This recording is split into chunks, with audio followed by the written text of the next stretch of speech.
সুজির মধ্যে এইভাবে ডিম ফাটিয়ে তৈরি করে নাও দুর্দান্ত স্বাদের একটা রেসিপি। এই রেসিপিটা বানানোর জন্য আমি এখানে হাফ বাটি পরিমাণ নিয়ে নিচ্ছি সুজি। এর মধ্যে দিয়ে দেব অল্প একটু পেঁয়াজ কুচি, একদম মিহি করে কুচোনো পেঁয়াজ, অল্প একটু ধনেপাতা,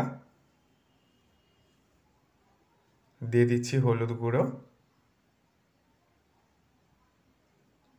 স্বাদ মতো লবণ, একটু দিয়ে দিলাম গরম মশলা, লঙ্কা গুঁড়ো। এবার দুটো ডিমকে আমি এখানে ফাটিয়ে দেব। দুটো ডিমকে ফাটিয়ে নিয়েছি। এরপর গ্যাসের ফ্লেমটা জ্বালিয়ে দিয়ে এইভাবে এটাকে মিশিয়ে নিচ্ছি। এই সময় গ্যাসের ফ্লেমটা একদম লোতে রেখেছি। দেখো মেশানো হয়ে গেছে, গ্যাসের ফ্লেম অফ করে দিয়েছি।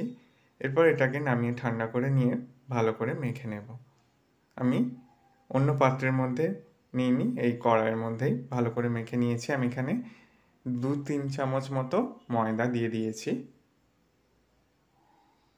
এতে করে এই পরোটাগুলো তৈরি হওয়ার পর শক্ত হয়ে যাবে না ময়দা মেশালে।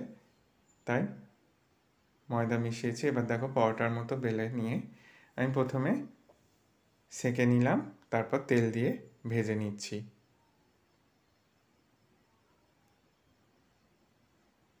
এইভাবে একবার সুজির সাথে ডিম দিয়ে পরোটা তৈরি করে দেখতে পারো, ভীষণই ভালো লাগবে। দেখো পরোটা ভাজা হয়ে গেছে। একইভাবে প্রত্যেকটা পরোটাকে আমি ভেজে তুলে নিচ্ছি। আশা করি রেসিপিটা তোমাদেরও ভালো লাগবে। ভালো লাগলে বন্ধুদের মধ্যে অনেক শেয়ার করো, লাইক কমেন্ট করতে ভুলো না। সকলে সাবধানে সুস্থ থেকো। ধন্যবাদ।